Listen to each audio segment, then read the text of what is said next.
Welcome back to Forbidden Knowledge News. I'm your host, Chris Matthew. Tonight, my guest is Joe Rupe. Before I bring him on, I want to tell you about how you can protect yourself from harmful EMF radiation. Did you guys know that the phone, computer, or tablet you're using right now to watch this video is emitting harmful EMF radiation? EMF radiation is scientifically proven to interfere with many physiological processes in our body and harm us in many ways, most especially the brain and nervous system. In fact, children's brains absorb more than twice the amount of EMF radiation than us adults, which means it's important to not only protect yourself, but your children. Check out EMF Harmonize. They offer protection for your phone, computer, or tablet, and your routers. I have one on my computer, my cell phone. I've already noticed the difference. I'm not feeling as groggy. I sleep better at night, and I have more energy during the day, even after spending hours in front of my computer or near my phone. The products were created by a mechanical engineer with 3 decades of experience in EMFs and telecommunication. Just use the link below in the description to check out EMF Harmonized and protect yourself today. Also, please subscribe to Forbidden Knowledge News on lbry.com, which is our official backup channel. We also have a brand new show called Beyond Classified. It is exclusively on Rokfin, which is an amazing new uncensored platform for free-thinking content creators, independent media. You'll find plenty of awesome content creators there that you already know, and all the topics that are no longer allowed on YouTube, you'll find us talking about there. You can also get tickets to Forbidden Knowledge NewsCon 2021, which is going to be April 2nd, 3rd, and 4th with 12 amazing presenters. Please go to forbiddenknowledge.news to check out this year's awesome lineup and get your tickets. Finally, I want to thank all of you that have made donations. Although I rarely talk about it or ask for them, we could definitely use help right now. Trying to do the show 5 days a week or more, paying rent, having food and basic necessities. It's a lot of work. We make, a few hundred a month from sponsors and barely enough to cover our basic expenses from our podcast revenue. And we work really hard to bring you these amazing guests and important information every day. This is our job. This is what we do. But unfortunately, we also need money to survive. We got to pay rent. So you can also help by purchasing a ticket to Forbidden Knowledge NewsCon. That's another great way to support Forbidden Knowledge News. If you'd like to make a donation and help us out, the link is in the description, as well as all the other links that I just mentioned. Tonight, I want to welcome to the show Joe Rupe. He is the host of the late night show Lighting the Void, which airs live on the Fringe FM weeknights, as well as the owner and executive of the network, the Fringe FM.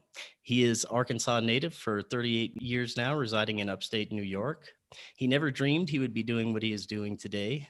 After a series of out-of-body experiences and an esoteric curiosity that led him to studying and practicing the Western mystery traditions, he is now heard frequently on his show and as a guest on other shows discussing the occult, consciousness, sacred sexuality, and astral travel. And he continues to move his mission to empower people to become explorers of consciousness, which he believes is the key to our evolution and the planet's. His listeners have developed a creed they live by and call themselves void walkers, which in short simply means a family of people who are willing to explore consciousness in a practical way to discover the hidden mysteries and potential of themselves and humanity, all while never claiming the ultimate truth about life.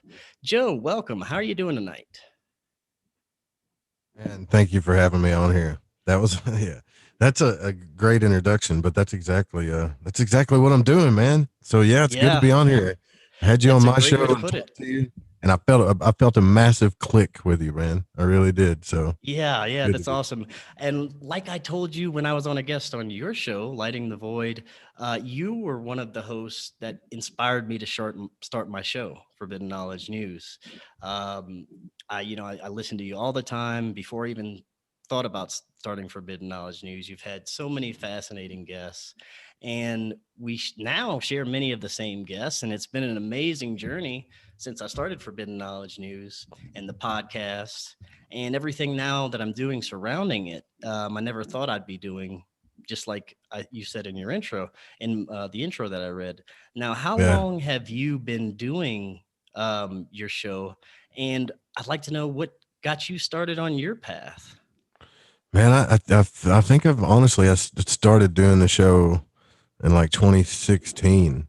Actually, I started out doing it. It was really weird. I started out doing this one radio show called I named it White Trash Guru, right? Like I wanted to be like this guy that helped people learn how to make money from just off in odd and in ways, because I started developing this like mentality about money that like you could, all you have to do is provide value and you can make money, you know. And because I was tired of being a slave to the 9 to 5. Now this is way before I got into Magick. When I started listening to the out of body stuff in 2016, that's when I really got involved with it more. You know, I started listening to Art Bell, but I was kind of listening to it before then, and had a really crazy out of body experience that changed my life. And then I got into the occult and the esoteric stuff, and just kind of went from there and started branching out and trying to build networks and get to know people. And the Fringe FM came around, and we're here today, you know. Yeah, that's awesome. Yeah, your journey's been very similar to mine, but also you've had some experiences, some out of body experiences, strange experiences in your life that kind of helped you push you along, right?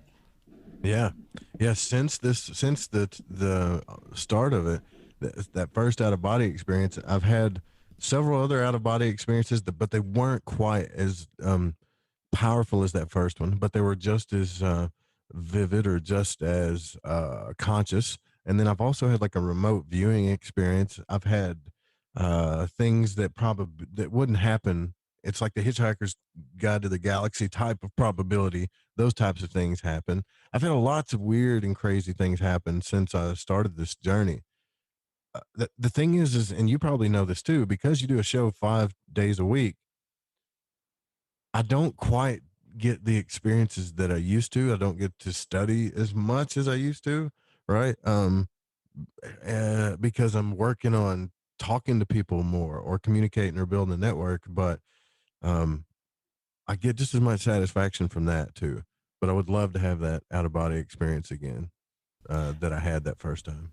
Now, could you tell us a little bit about what happened and why it was so profound for you? Yeah, sure. So I was listening to Robert Monroe's Journeys Out of the Body. I was so skeptical about this, but the guy, I was listening to the audiobook, the guy just had a way of convincing me that this was real. You know, maybe this is real. And I started doing the methods that he was talking about. And I knew that I couldn't do them where I actually slept. So I would lay on the couch and listen to his hemisync stuff. And honestly, I started listening to, what's the other guy's name? Oh man, there's so many names now that I can't. William Buellman. I started listening to him too.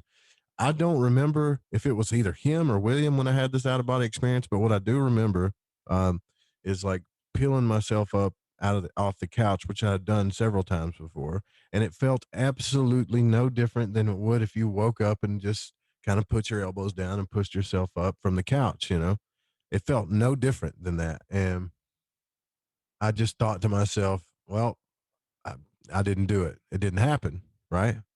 I didn't do it. And so I stood up. I was going to go to the kitchen for whatever reason, turned around, and I saw myself sleeping. That's when everything changed for me.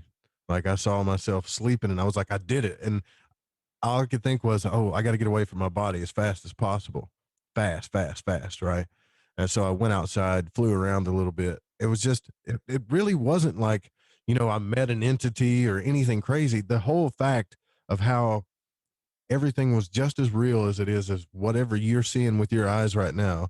That's what I saw, but I wasn't in my body. That's how real it was. That's how local it was. It was not a dream, you know. Uh, it was just a different state of consciousness that I just didn't know existed. Yeah, yeah, that's amazing. See, my experience was different. I didn't feel like I actually left my body. I'd love to be able to experience that. But would you say that consciousness, meditation, sleeping is it can open a door to a different reality or spirit realm? Would you agree with that? Yeah, absolutely. It does every night. Yeah, for sure. For sure. Now, what do you, you've interviewed plenty of people that have had these out of body experiences that explore this, scientists, researchers. What is some of the most profound information that you found out about what can happen during these experiences, or the most, insane thing that you've heard that can happen to a person while they're in these experiences? I mean, we hear about people talking with entities, having, conscious contact, actually flying off planet. What are the Yeah. possibilities with this? Man, the biggest one would have to be meeting other people in the astral realm and both people remembering it. That's a massive one, right? And I think the second one would be meeting, which I wish I could do this. I know Robert Monroe did, but meeting your soulmates that maybe might not even be here on this earth with you, but these entities or beings or whatever that have been with you for who knows how long, right? Because you're from the same place in the universe or whatever. Like that is amazing to me. And it's almost what they talk about, and what Robert Monroe talked about is the second you start talking to them, like he called them BB, and I forget the name of the other guy, but you just know them, right? You know them, you remember, and they've been there. And I've had dreams about people like that, and sometimes I've met maybe one, maybe two people on the earth that kind of feel that way towards me, but I still feel like we have this family of soul, I guess you could say either guides or family that are always with us that are you can meet in these realms. And I've heard researchers like Preston Dennett say that it's possible that you can actually interact with spirits or souls that has passed and help them to pass along or move along, or help them move to a light or a better realm. Have you heard of this as well? Yeah, I have heard of this. I haven't ran into anybody like that, but man, because when I had mine, it was just like dead silence. It was kind of like it is outside now when it snows. That's how quiet it was outside, right? It was that silent. But yeah, a lot of people talk about that. William Buellman, Robert Monroe, Robert Bruce, a lot of the big people that teach this stuff, they talk about these things for sure. Yeah, that's amazing that you could actually, interact with possible consciousness or souls that have passed on to a different realm and help them out and actually interact with them. That's amazing. Have you ever had any paranormal experiences, or seen anything that could have been a ghost or anything like that? Believe it or not, out here in upstate New York, the first actual ghost I've ever seen was on the street out here, like right in front of my house. I've never seen a ghost or an entity with my own eyes. And one night I was outside just having a smoke, looking out towards the road, wasn't paying attention. And I saw something walking, and I looked up, and I was like, man, it's 3 in the morning. What is this person out here walking down the road for? And the street lights came up the hill. When the street lights came up the hill and hit the person that was walking, they just faded out. Now, when they faded out, the reason why I know this was real is because my heart sped up to about 90 miles an hour, right?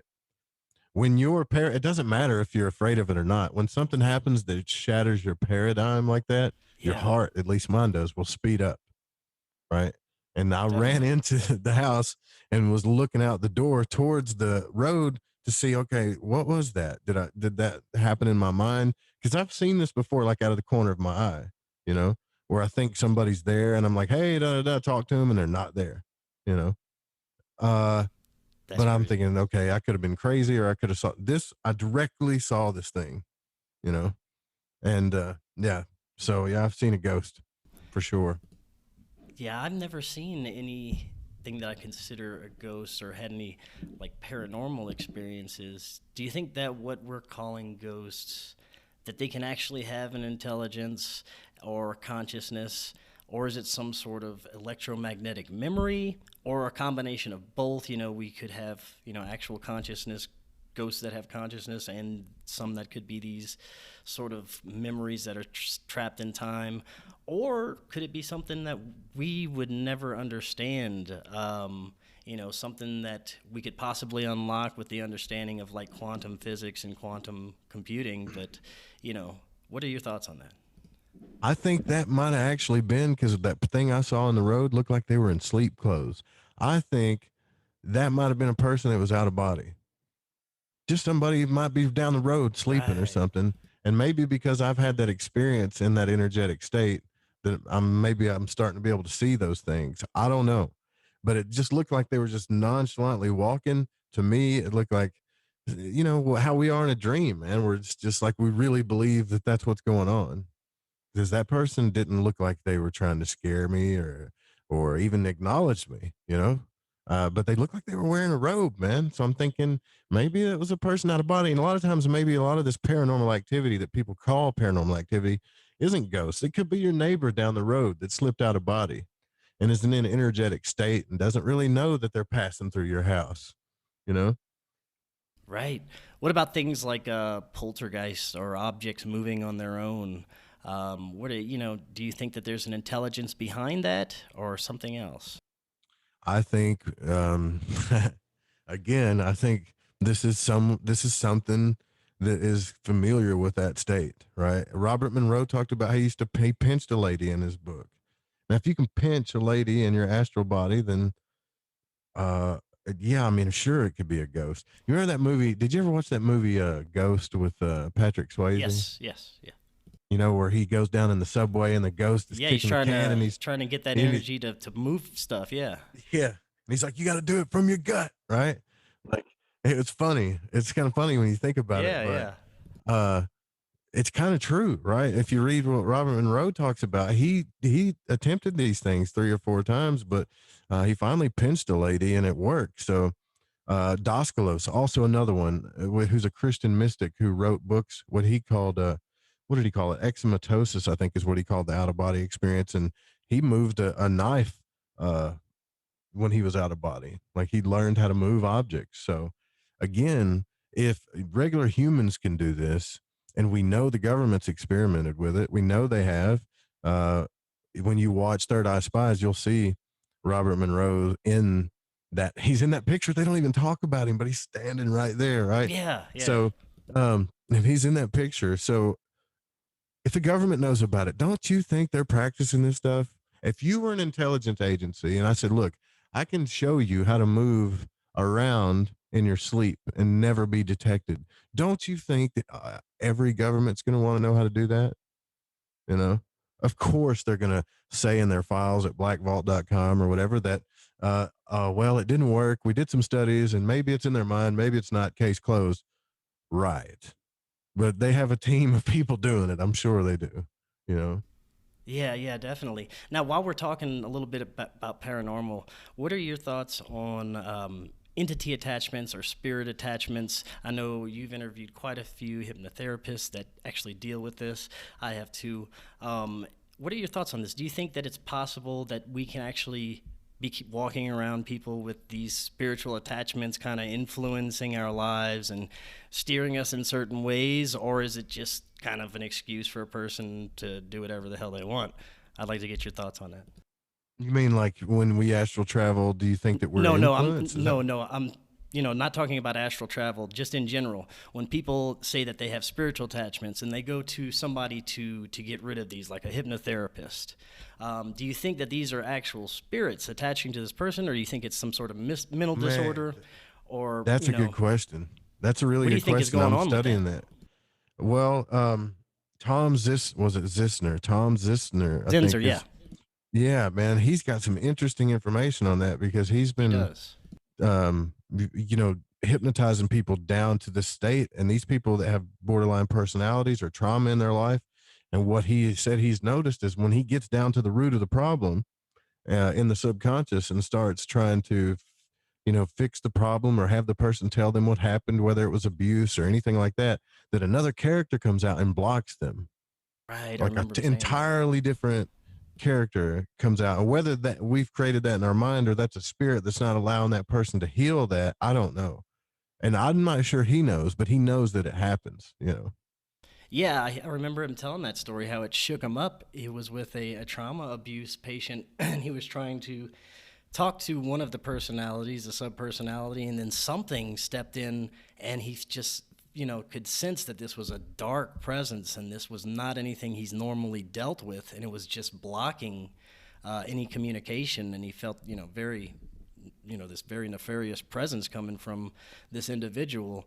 And yeah, it shook him up, and it's definitely one of the most profound stories I've heard about, hypnotherapy and dealing with these spiritual attachments. The thought that, these spirits could willy-nilly just attach themselves to a person and influence their thoughts, that you could be influenced by, an external consciousness or entity, is very intriguing to me. And I hear stories all the time about people needing exorcism from demons, but I'm not sure if that's what it is. I don't know. Man. I think there's a broader scope to what we're seeing here as far as spirit attachments, or what we are actually calling spirits. Yeah, I don't know the difference, honestly. It's a fine line between like psychosis, right, and demonic possession. But if you were in a state of psychosis and you had one person saying, okay, you're stressed, you're in a state of psychosis or whatever, take this medication or do these breathing exercises, we'll try to get you better. And another person saying that you have a demon that's possessed you and is ruling your mind, depending on how you're brought up and how you think, which one are you going to believe? And trying to think about one of those two things, and this is just, I'm a curious person, trying to think about those two things makes me wonder, is there really a difference?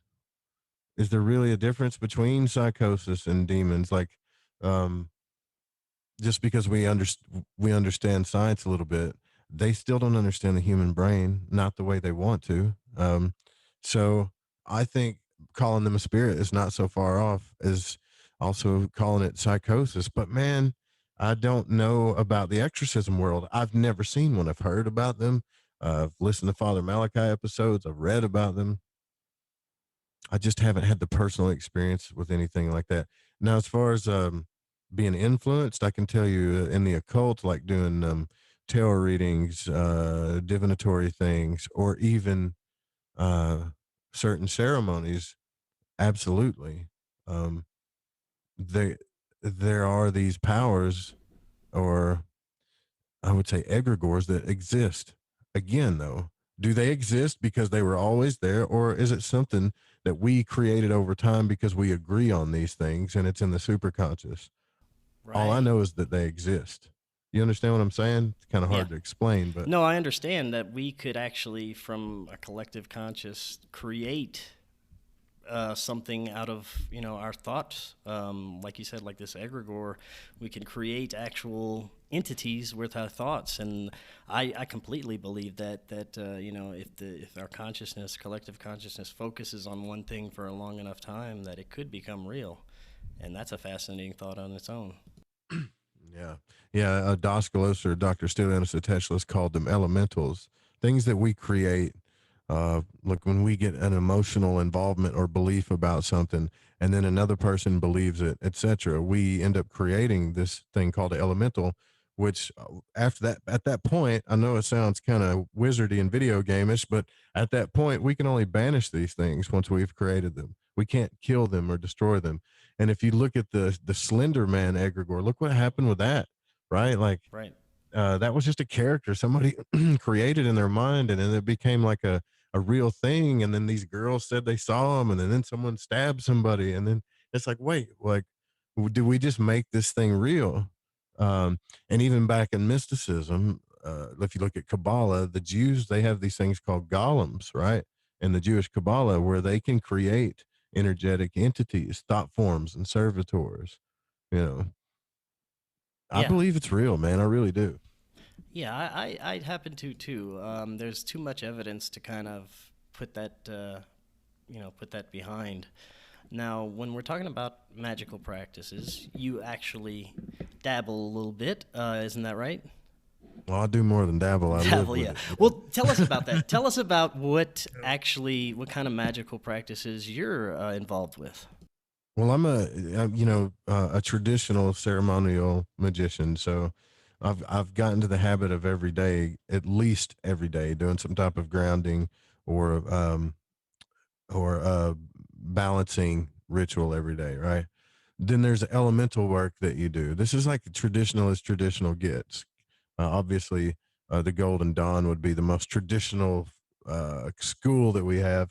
Before that, there's really no school from like front to start. There's like John Dee and a lot of grimoires that were written and stuff. But yeah, ceremonial magic is basically just moving meditation using symbols and certain things um, uh, to initiate or engage the subconscious, right? So that's colors, symbols, smells, sounds.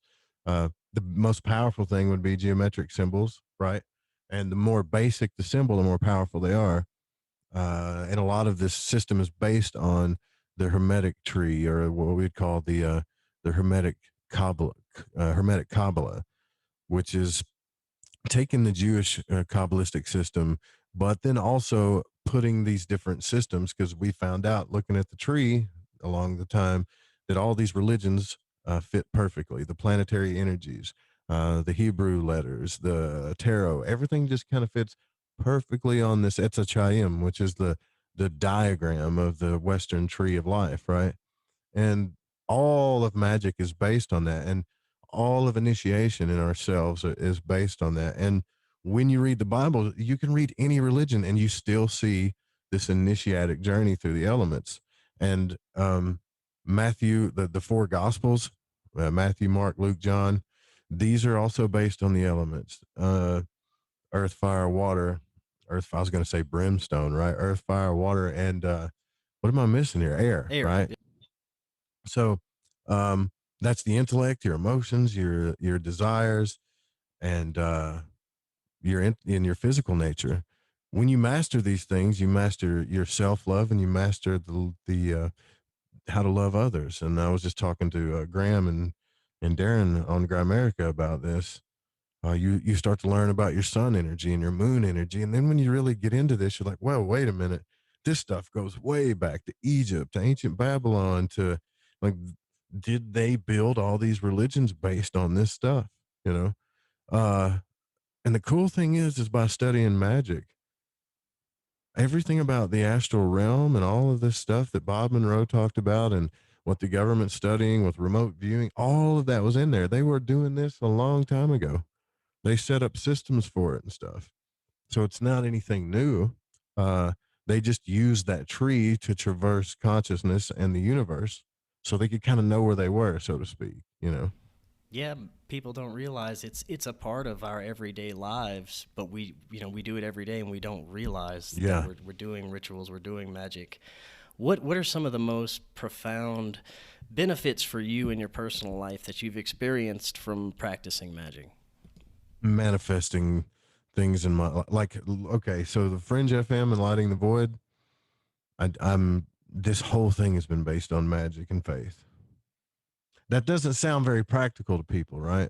You know, people are like, how did you go 4 or 5 years and, being a parent and living and all this other stuff, traveling, everything that you've done, uh, without, working a job or making sure you have a 401k or whatever that people are taught to do? It's because I believe in manifestation. I truly believe that when you visualize something, and when I say visualize, I don't mean just imagine a pink elephant. I mean, imagine a rose, right? Like, what does it smell like? What do the petals feel like? How does the thorns feel when you pinch it? What does it make you feel like? Does it smell good? How do you feel when you get your emotion involved? And then what happens when you let that go? And this is simply how magic works. You make a ceremony of your imagination and what you did. You get your emotions involved, and then you forget about it. And I mean totally forget about it. And once you totally forget about it and let it go, it you might walk into the next room and there might be a rose on the floor. Now that seems like a coincidence, right? But after you do this enough, you're going to start to see it's not a coincidence, that you are casting a signal, right, out to the universe, and it's bringing it back. And then when you travel in the astral realm, you get to see where the signal is going. You That see? yeah, that rose is like a synchronicity, and that the Mm, synchronicities are super important. You got to pay attention to those, right? yeah, absolutely.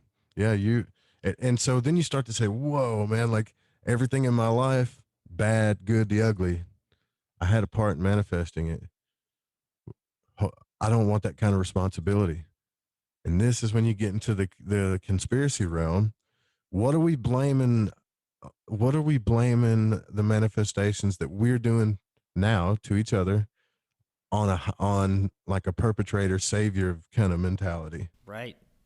What are Yeah. we not taking responsible for? This whole COVID and vaccine thing and what's going on now, are we blaming the powers that be, or did we ask to be put in this kind of a place based on our actions, based on what we say, you know, the Right. formulas that we cast every day, you know? Um, when you go to the gas station and you're like, man, every time I give someone a $10 bill, they always, they never turn the pump on in time or whatever, and you get angry about it. Every time this X, Y, emotion, anger, well, guess what's going to happen every time you go to that gas station now, right? Like, it seems like a coincidence, right? But this is what the Bible talked about when the word is alive. We don't know that we're little mini creator gods. And that's what we're doing in our lives. It's crazy, man. Yeah, I know. If we could just realize what we are capable of, you're saying manifestation. I completely believe that I unconsciously did the same thing with this show. Because I would think about it constantly. I would think about the success of it, and I mean, possibly even do my own unconscious rituals. But I completely believe that I made this happen, and I'm now on the path where hopefully I don't have to ever work a day job again and get worry about Yeah. a 401k. So it's completely real, and I believe that if you're this is my personal view, that if you're doing the right thing and you believe it's right in your heart and you take the first step, that the second step is going to be a lot easier and might even be taken for you, and you might even be thrown a bonus from the universe if you just know you're doing the right thing and you actually actively just take that first step and show that you're actively trying to make this happen for yourself. I believe that that's a big part of it, and not being afraid to do it either. That's another thing that Right. holds people back, is Oh, being yeah. afraid. Well, I mean, excuse me, when you were a kid, you weren't afraid to take a stick and draw a circle around yourself or play hopscotch or whatever, right? What's the difference in being an adult and drawing a circle around yourself and saying, this is me and this is God protecting me? And I'm going to do a prayer and ask for a certain thing. And while I'm in the circle, I'm going to imagine this beautiful thing and what it actually feels like. And I'm going to light a candle and say, hey, this represents this. And I'm going to light a little bit of incense and let this smell trigger my subconscious and emotions because it smells like this, because I want to feel what this feels like that I'm dreaming about. And I mean, it's basically what we do. It's taking that childlike energy that we've had and turning it into something, you know. And even in biblical references, they talk about that in the scripture. Like, you're not going to get to the kingdom of heaven without being like, you should be like a child. And in the tarot, the sun energy, you'll see a little child there. So we come into this earth divine, and then we let men and man, which is essentially just a bunch of people like you and me that don't really know what the hell's going on, telling us what's real and what's not and who to be and all this stuff. And then as we get older, we realize the hell with it. Like, I want to be who I am and just be happy with it. And then you're back in that childlike energy. Yeah, I agree that fear is holding a lot of people back right now, and it's causing a lot of the problems that we're seeing. And if we could just lose that and become more childlike, things would be so much better, man. I agree 100%. Um, Now, when we're talking about, I mentioned synchronicities earlier. I think that's really important because when I started paying attention to synchronicities, like just little things that would happen, I'd think about someone and they'd call or come over. I'd be thinking about a Yeah. song and it'd play on the radio. The weirdest things is like for a few days, I would be saying something and the person on the TV would say like a couple of the same words at the same time that I'd say. It was like freaking me out. That happened a few days in a Yeah. row before my weird experience that everyone's heard, I'm sure already. But yeah, what do you think is going on with synchronicities, and I know they're extremely important. You have to kind of follow where they lead you because they could lead you on some amazing paths. Man, I think that I think that there is a bigger, higher part of yourself that is attached to everything in the universe, right? And I think it's attached to all of us too. Uh, and some of the things that are inside of us that need answers, or some of the thing, either the things that we need answers about the most, or things that are involving our destiny and what we're supposed to be doing, or when someone's giving us a warning shot, whatever it is.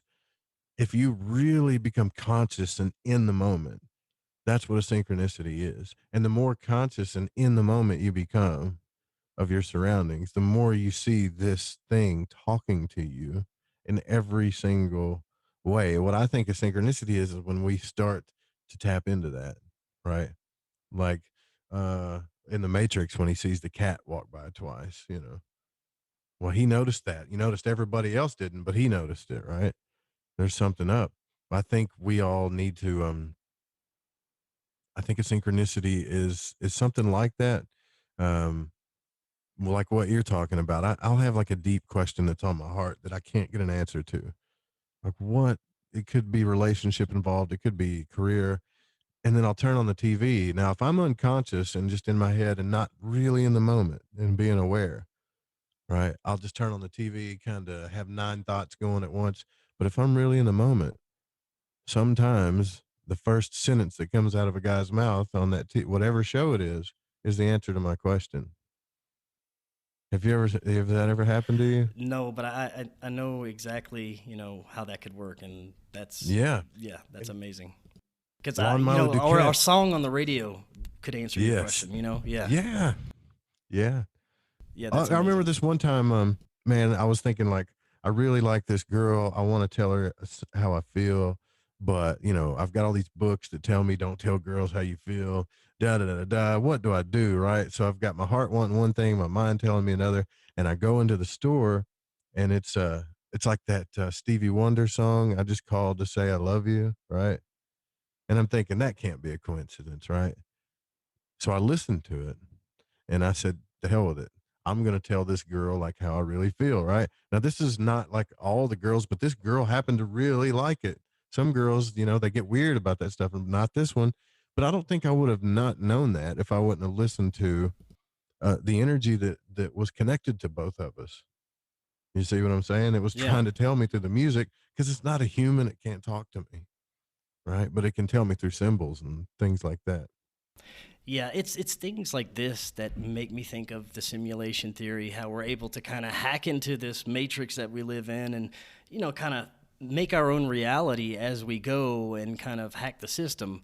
Um, I often think that we are in some kind of simulation. The more research scientists do, that we're not in a physical reality, that nothing around us is physical on the micro level. So, No, it's what are all in a we? state of vibration. Right, yes. So, I think of the Matrix. I think of that we're in some kind of simulated reality, like some aliens video game or something, or just some strange experiment or something. Yeah. You ever thought about that? What do you think? Yeah, man. Yeah, I do. And I think, that could be totally true. And like astral travel could just be us kind of tapping into the back end, like when you tap into the back end of a website and you start to see the construct Yeah, yeah, uh, of the code or how it really works. And um, we could be calling that the spirit realm. And um, when we have an experience or we manifest something, we could actually tap into the code of the game and we know how it's working and all the laws and fundamentals of it now. Yeah, I think about that stuff all the time. And what is this? Is this just a suit? It's not like a robot. It's more like a biogenetic suit that they've learned to put consciousness in or whatever this thing is. Yeah, I think about that stuff all the time. And Thomas Campbell actually came on the show and kind of verified it in a little bit of a way with his books, My Big Theory of Everything. So, uh, of course, I don't claim to know the answer, but I'm like you, man. I think about this stuff a lot, a lot, lot. yeah. And I don't know how to feel if we were like some experiment for a higher consciousness being or higher intelligence, just to see if we could make it through or make the right decisions. I don't know if I agree with that, or but or No. how I feel about that, but it's all fascinating that something. I believe that there is a source of creation, but Yeah. what it is, I couldn't tell you. And I believe that it has our best interest in mind. If you're considering source, the feelings of love that you get from certain contact experiences that are said to come from source. I don't know. I'm hoping that if we all have been created by a higher intelligence, that it would care about us. Well, I grew up Baptist, Southern Baptist. Um, but when I got older and started thinking for myself, I thought, okay, so this God tells us that, we have to worship him or we're going to burn in hellfire and all this other stuff. Now, if you're religious, that's fine. And when I would always ask questions about this, like, hey, dad, hey, mom, how can God or whatever love me more than you do? And yet, if I like anything other than God or anything more than God, I'm going to burn, not just for a little bit, but for eternity. Now, what I don't understand, like I traumatized as a kid, and you don't Yeah. really understand love the right way. And so I start thinking, something's wrong with this. Now, as I got older, I started studying Gnosticism. And then the Gnostics teach that, the God of the Old Testament was basically like an archon that was trying to control people. Yes. Exactly. Yeah. Right? And you're like, whoa, okay, so this starts making more sense. And then what are archons? And then you get into magic, and then you look at Crowley, called in these forces that are supposedly like these Egyptian gods or whatever that all of the magicians kind of go to, that goes way back in time. But then he saw this thing that looked like an alien, right? So it makes you think, right? We don't know what the heck it is, man. We're just saying that's an alien because it's got big eyes. It could be an AI for all we know, You're right? completely right about the church. I grew up Catholic, and man, those churches were scary. I remember going there and having an eerie feeling the whole time. Then later in life, you'd hear stories about, the Catholic child abuse and all this stuff, all these evil things coming out of the church. And I'm like, and then you read the Old Testament, like you said, and God's smiting here, right, left, and right, and then the New Testament, it's a completely different, loving God. It's very, if people Yeah, don't it's see just, something it, strange with their Catholic and Christian religions, they need to yeah, take a second look. yeah, and Catholics are tapped into magic, right? Eliphas Levi, I believe Henry Cornelius Agrippa too. Some of the people that really made the foundation for magic and ceremonial magic were Catholic, right? They had to like sneak behind doors and write this stuff, but they were Catholic because Catholics get involved with the ceremony. They get that emotions and nostalgia going, and they get you focused on everything. And they're speaking in Latin, like they can make you feel like you're in a really spiritual setting, you know. Uh, but the shame is like confessing your sins to another human being, like all of them, and then having that human being tell you, well, you should pray this many times or whatever, and you're absolved. Like, all right. I don't want a bunch of Catholics mad at me on your show, bro. But yeah, it doesn't seem right. It just doesn't even make sense emotionally, logically, lovingly. It doesn't to me, Yeah, our whole history. Basically, if you look at our history books and then you look at what you've learned now from all the independent researchers that you've talked to, it's completely different. It's a completely different history.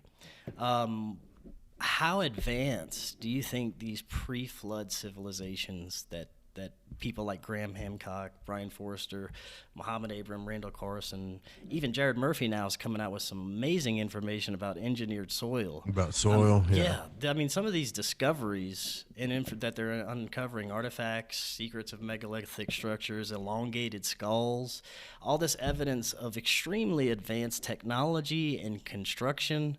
I mean, it seems like we were extremely advanced, but in a different way, a way that probably wasn't as harmful to our planet and ourselves. Yeah. Um, yeah, that goes back to the whole were we seeded by aliens type thing, because It does It seem could, like but that, it right? also at the same time it may not, because we could have just been advanced. We could have just been Yeah. advanced humans for millions of years. We don't know. Why did another off-planet race have to come and make us smart? Why couldn't we have advanced by ourselves? Or was it spirit contact or magical practices? Or it could have been a bunch of things. I don't necessarily think we It have could to be the automatically go to aliens. it could be the 100th monkey thing too, right? Right. It could be uh that's the same thing as the mushroom effect, right? It could be the mushrooms. It The could be the mushrooms, yes, psychedelic exactly. thing that triggered everything. Um we could be, and you know what really freaks me out? Here's the thought that freaks me out is we could be in a universe where there literally is everything's conscious. Everything we look out in the universe, the stars, it's all just consciousness doing its thing. But we're the only place in the universe that has bipedal creatures that walk around that are conscious, with consciousness living inside of it, right? Because if you look, all these planets that we've tried to look at, they don't see the evidence of this. They see there might be Right. life, but not like creatures like us. And this consciousness is trying, I think this consciousness is trying to make life, right? In a physical sense where it can experience things. And so it makes us, and then that would make sense. Then it makes the mushroom and it eat the mushroom, you know what I mean? And Yeah, yeah, the spark exactly. happens, right? Yeah, It could totally that's an happen. intriguing theory because there's so much to be learned, I believe, from psychedelics and certain entheogens, especially magic mushrooms. There's recently been discovered that it works great for depression, drug addictions in Yeah. microdoses. It Post changes. traumatic stress. Yes, Yeah. it changes your way, your brain waves, your chemistry, and your way of thinking to kind of help get past some of those traumas and even learning. I've had my own few magic mushroom experiences, and I felt like after every experience, I've learned something. I learned something new about myself, about the world. It is like like a little teacher. Yeah. It definitely is a little teacher for sure. I would, we need to do is I need to eat mushrooms with you. That's what needs to happen. So, Definitely, man. That'd be a so good time. that's what needs to happen. No, Yeah, I we haven't done psychedelics in a long time, but it changed my life when I did. I know that Yeah, for yeah. sure. It definitely changes a lot of people's lives. It changes the way people think, but they're demonized. Like a lot of drugs, basically. But I think a lot of drugs are bad for you, but there are certain ones that they're naturally here, like the mushroom, like marijuana, like certain things that are meant to help humanity, and they've been demonized because they have benefits that the pharmaceutical companies would lose money from. So of course they can't be Yeah. be talked about, unfortunately. Oh, even MDMA. I had a guy call on the show that had some severe post traumatic stress from his childhood, and he tried CBD. I'm not sure if he tried entheogens or anything. And then they finally did an experiment with him with MDMA, which is pretty much like Molly or whatever, but in its purest form. And the guy's life totally changed. He called in and he said, "I'm just now looking forward to the rest of my life and have Right. some type of um, drive and purpose, and I really want to live my life at the age of 50, because from the time he was a kid till he was 50 years old, he had so much depression and post-traumatic stress from his abuse and everything that he wasn't even living. He was barely alive emotionally, right? And one dose of MDMA changed that. It just changed his brain to where now he wants to live. He wants a family. He wants to do the right thing or whatever. I mean, it was pretty crazy to hear about how Yeah. that can affect us that way. Yeah, and a lot of these substances are naturally occurring substances in the brain that are triggered by certain things that natural responses that your body does, that these drugs or entheogens just kind of activate, and they can be very beneficial when used the right way. I agree 100%. Yeah. So Um, my next move is learn how to integrate psychedelics and magical ceremony and do it oh man, properly. You let me know how that goes. That sounds amazing. Definitely. Yeah, that seems crazy to some people, but not me. I think it'll trigger something big, Well, you know? Aleister Crowley was big into that, right? Yeah. Yeah. Yeah, he was big into that plus sex magic, but I think he got that all wrong. Like I think he took what he learned from the Golden Dawn and turned it into his own swingers club. Basically, is what happened. You Right. know, it's like a glorified swingers club, and then he said love is the law. You know, whatever, flower children, whatever. But like, there's some demented stuff that he talked about too. That he did that pretty Yeah, much I believe that Aleister Crowley and what he did gave all of ceremonial magicians a bad name. I agree. When you go out in public and you say ceremonial magic, they don't think of um, McGregor Mathers or Henry Cornelius Agrippa or Eliphas Levi.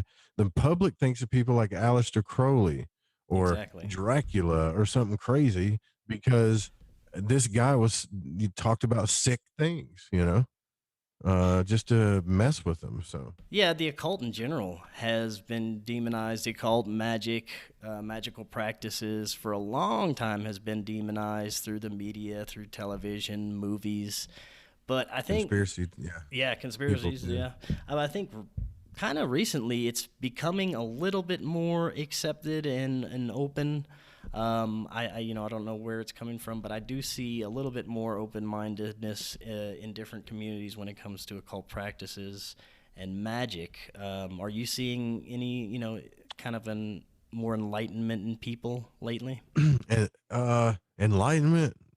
I don't know about enlightenment, but I know that in the media, I mean, if you turn on Netflix, there's a new show about Oh magic or yeah, Netflix magicians or is full something of the occult. Yeah. every day.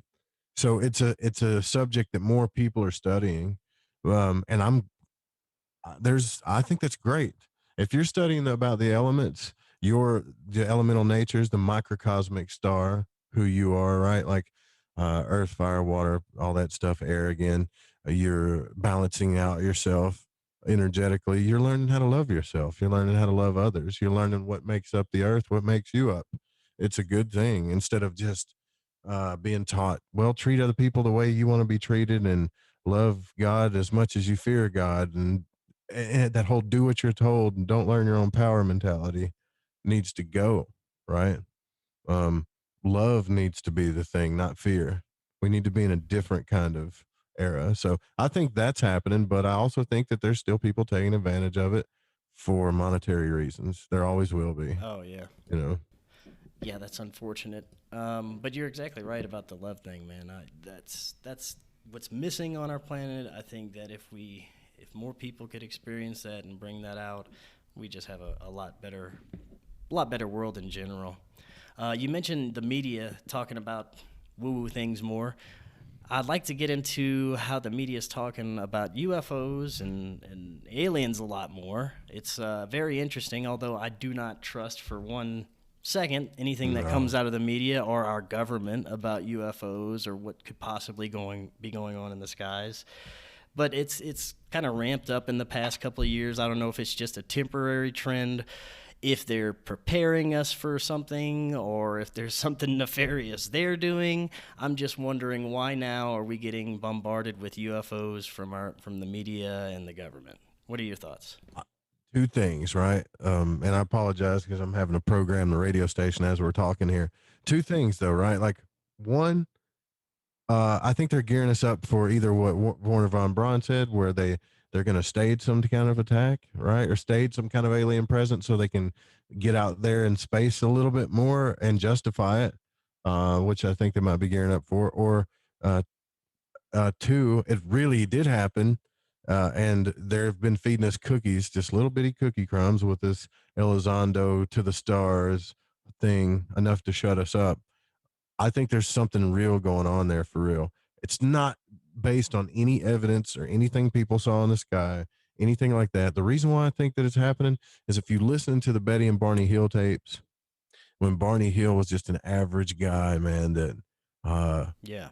was in a interrelational relationship, which these people didn't want. They were good people, man. They didn't want to come out in public. I promise you. But what happened to them was so crazy when you hear this man scream in terror when he's taken through what he saw and everything, it's Yeah. real, man. It's 100% real. I know what fear sounds like. That's fear, you know. Uh, so I don't need any evidence that anything's happening. But what I do think is that we're never going to know the truth, and a lot of this stuff is more military than they're telling us. Ah, You yes, know, I agree. I agree. It's a a lot of lot of it. military.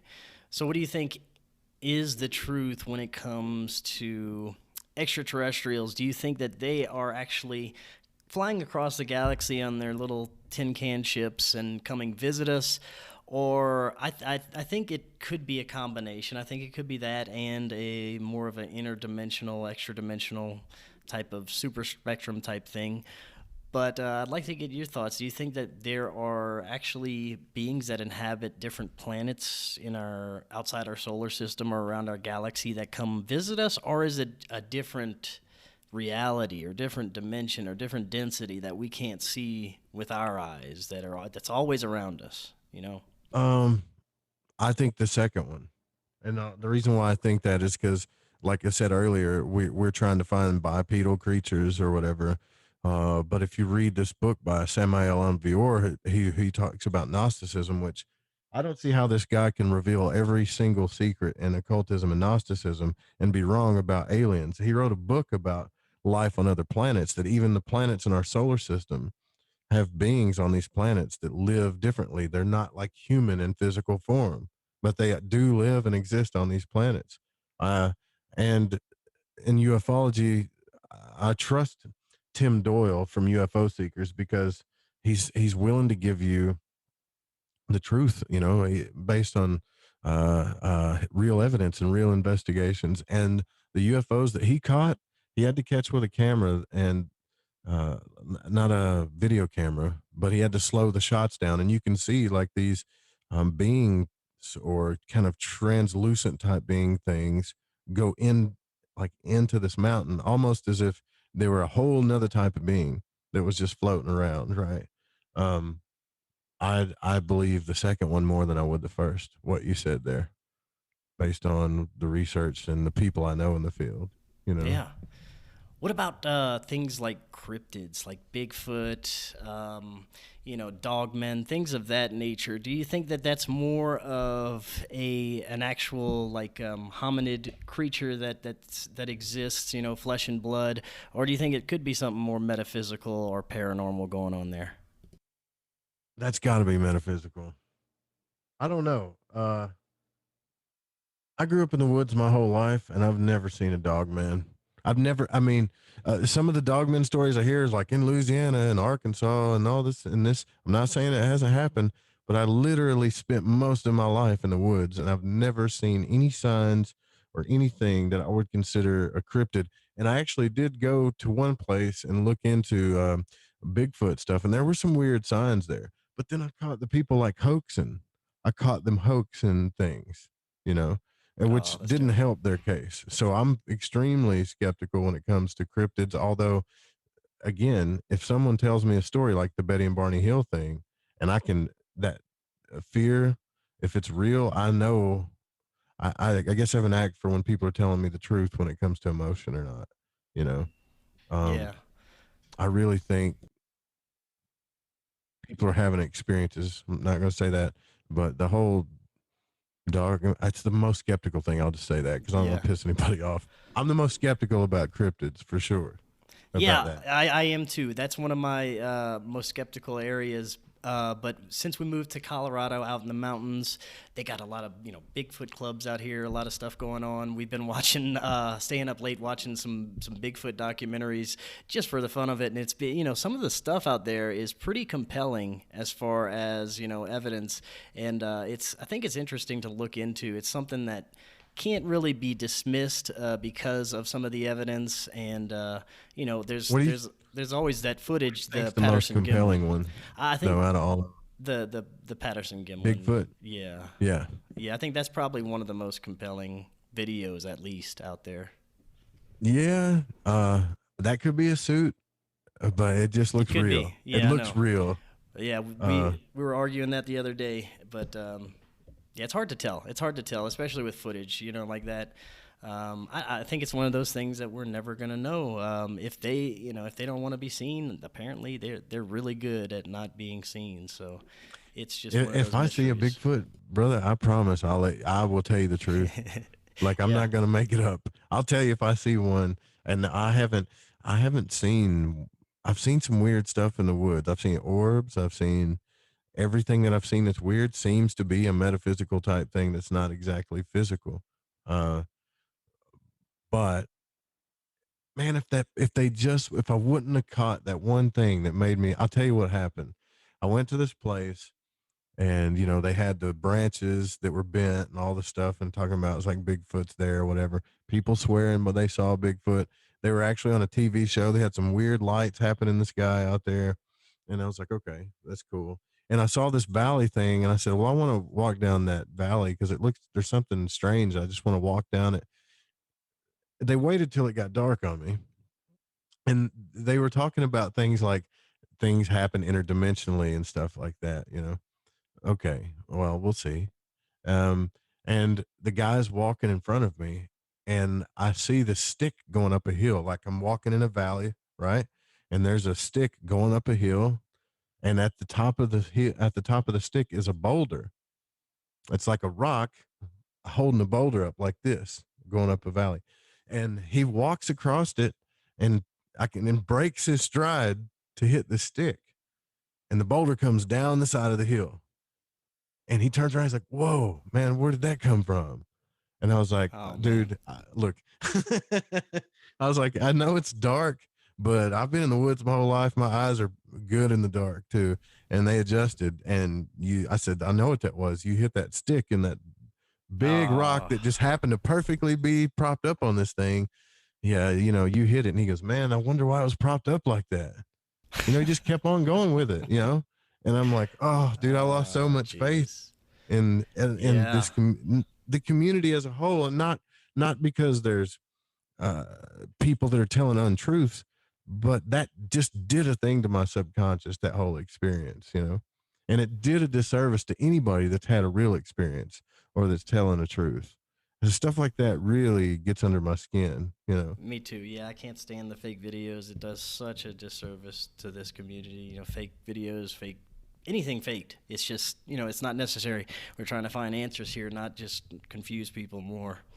But to close out tonight, I thought we could maybe talk a little bit about what you think the future holds for the United States, for the world, because right now we're at a point where it's like the craziest science fiction movie I've ever seen in my life, and I'm living in it, and there's no end. It's weird right now. Things are weird. Yeah. I'll just say that. So, do you think that we're going to get back to a sense of normalcy anytime 5 years, 2 years, Um, or do you think we're in this dystopia and it's going to be just weird from now on out? I mean, I don't think it's going to be as crazy as people think. I think we'll get back to normalcy in a sense where, well, once they vaccinate enough people and enough sheep will go get their vaccines, they'll start unloading things, right? They'll let us do things and go to concerts and stuff like that. Will it ever be exactly the same again? I think it will be if we decide we want it to be. See, the whole reason why this stuff is happening is because we allow them to, Right. they know that we like to be told what to do.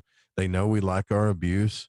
I mean, if you look at relationships as a whole, most people will take abuse if they don't have to have responsibility for making decisions on their own. If someone tells them what's real, that's easier for them. And until we change that, I don't think things are going to change, right? But maybe this whole experience is causing things to change. Um, as far as the mad scientist thing goes, that's not going to change. That's going to get worse. That's what I believe because they've already done things like laser weapons. All the you got CERN, you got HARP, you've got uh, people launching different things. You got a guy that's with the military, Elon Musk.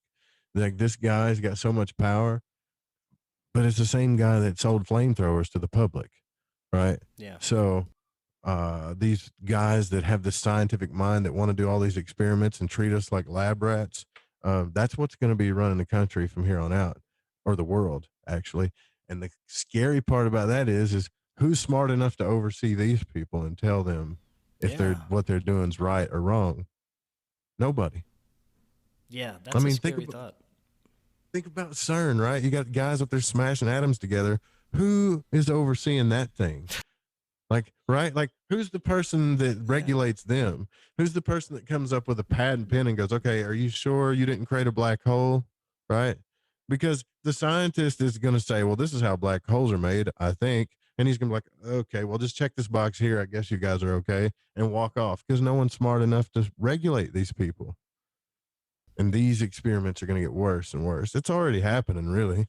I mean, Yeah. yeah, we're a bunch of Yeah. lab rats. That's what I'm afraid of. Yeah, I think that the only answer is us just to say no and take back our sovereignty as much as possible. I think that's the only way that we're gonna keep a semblance of what we thought, our reality was, is if we Yeah. just stop going along with it. Yeah. Be Like, more a little bit more free thinking and think for yourself and do more research. and vote with your money. Vote with your money. Don't buy things. Like, don't complain to me about not thinking for yourself. If you're doing that in your own life, don't complain to me about being dominated by the government. If you let your boyfriend or girlfriend or your uncle or your boss at work dominate you, fix yourself first and then complain about the rest. You know what I'm saying? Then complain. That's what's going to give us power. That is sovereignty, if you ask me. You know. Yes, I agree 100%. Joe, thank you so much for coming on tonight. For the audience, if they would like to listen to Lighting the Void, check out the shows on the Fringe FM, what's the best way that they can do so? Yeah, if you go to fringe.fm, that's simple. That's the network. It's just fringe, FRNGE.fm. We have an app too. We're pretty much anywhere radio stations are listed as far as internet radio goes. And Lighting the Void is lighting, LIGHT, lightingthevoid.com. You can contact me via email at contact@lightingthevoid and give us a follow on social media. Cool. And is there anything else you got going on or upcoming that you'd want to mention before you head out? Yeah, we're about to launch our production services for pretty much everything I've learned over the past 4 or 5 years. Plus, Amanda, the person that's helped with the production and the website stuff, we're about to make like these services for people because podcasting's huge, and now it's a time for everybody that wants a voice to have a voice. And I think we want to be able to offer that as well to people. And we're working on some courses, not only for that, but for magical things and things like that. Other than that, we're still doing the radio 5 nights a week. Very cool. Awesome. Joe, thank you so much again for coming on. And I'd love to talk to you again in the future if we can. Oh yeah, dude, absolutely. We'll do it for sure. Awesome. And until next time, everyone else, have an excellent evening.